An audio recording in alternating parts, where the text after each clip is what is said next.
All right. So the last thing we had looked at was that every Plotinus we read is what some Alexander looted between the malarial rivers, a reference to the time India was looted and invaded by Alexander and his army. So they might have taken away lots of books, everything. It must have ended up in the West, and then it has come back in the shape of other philosophers and thinkers we hold in high esteem. So many of these ideas had its origin in India. That's what the poet is telling us.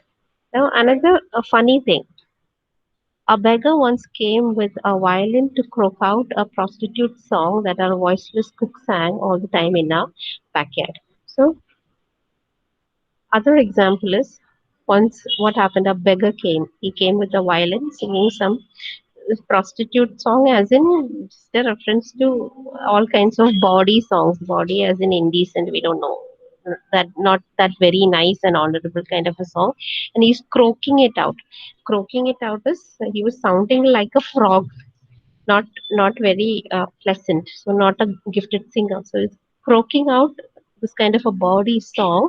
And what happened to that song, this beggar, he came, he came, he sang the song and he left. He must have got some money, so he left.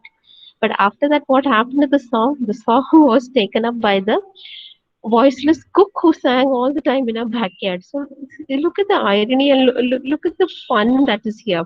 So the cook, he was voiceless. We don't know whether he was dumb or he never used to speak. So whatever it is, the cook never used to kind of bring his voice out.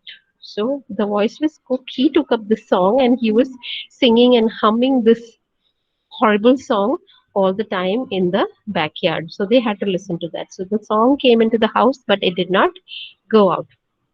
So now again, nothing stays out. Daughters get married to short lived idiots.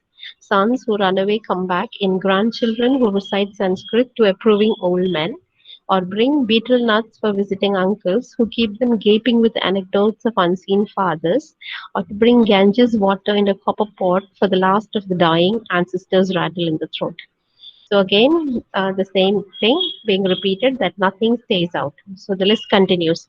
So daughters who go out of the house by getting married, they get married to short-lived idiots. So somehow their husbands die early. So widowed daughters, they come back. So the girls go out of the house married, but then they come back very soon. So they get married to short-lived idiots. And what about the sons? Sons who run away. During those times and all, it was quite common for youngsters to run away from home. So the history continues. So sons who run away, they run away from home, but then they come back. How do they come back? They go somewhere, they get married, they have children, whatever. So the sons come back through their children. So they come back through grandchildren. So the grandchildren, they come back saying that I am your son's child, whatever, a typical filmy kind of coming back.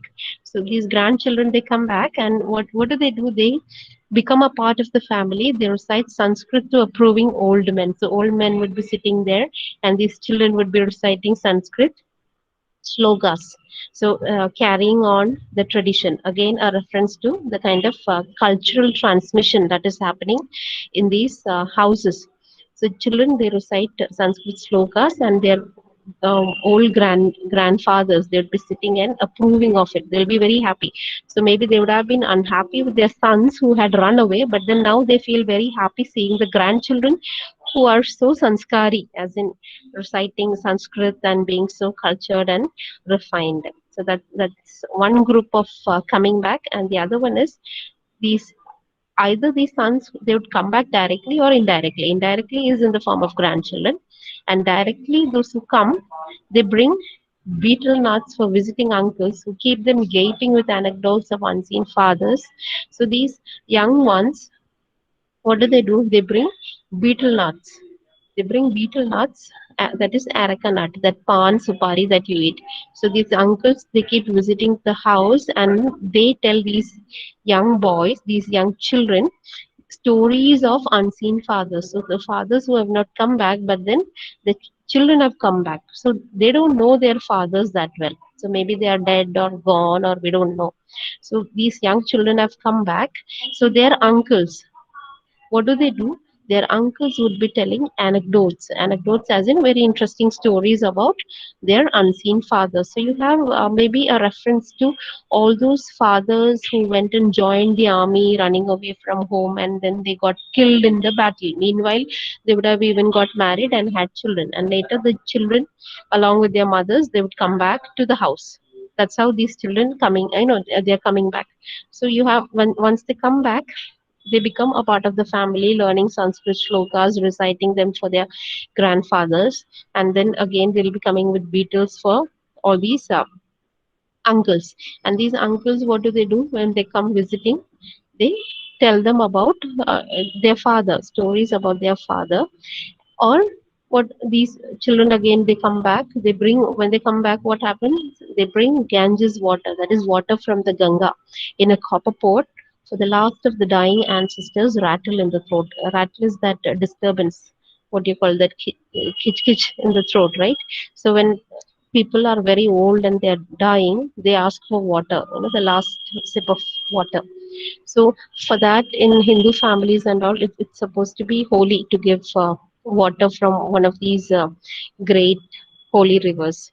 So water from Ganges and other rivers are brought in copper pot, and they're kept in the family, so that if anyone dies, somebody lies dying, some water is given to them. So it is supposed to bring them salvation, that is moksha. That's about the sons coming back, if not directly, indirectly.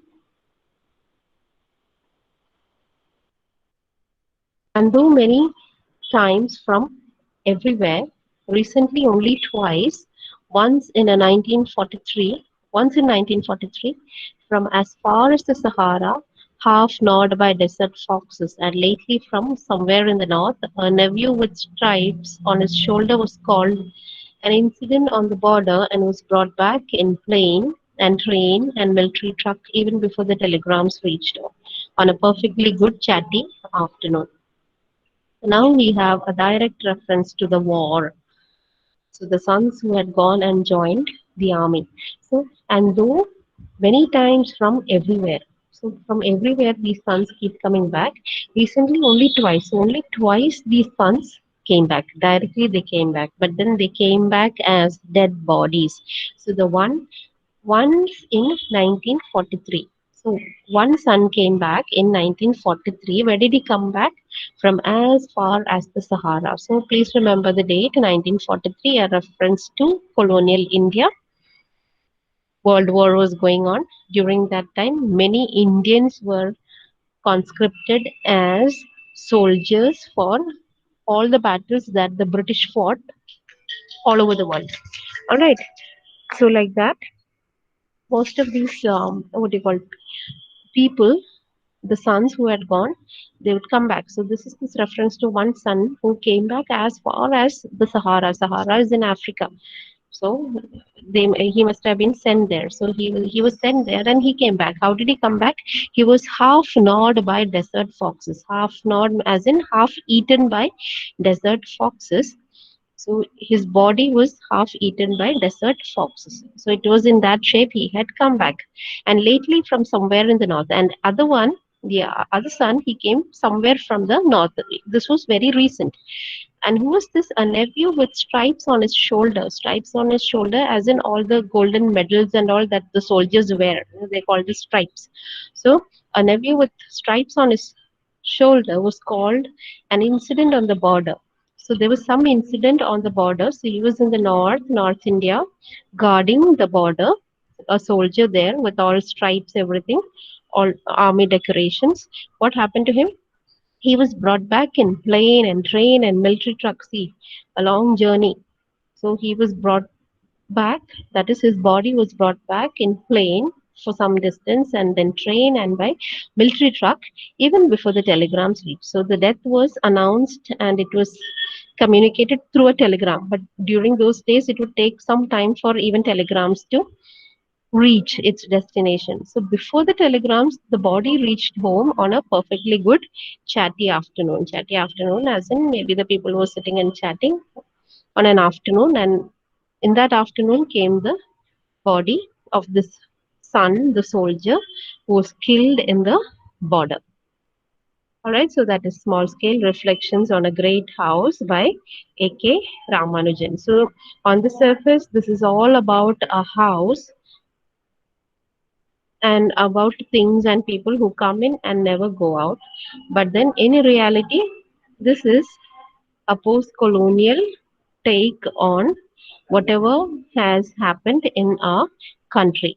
Things that keep coming, looting, taking away, but then will always come back, stay back.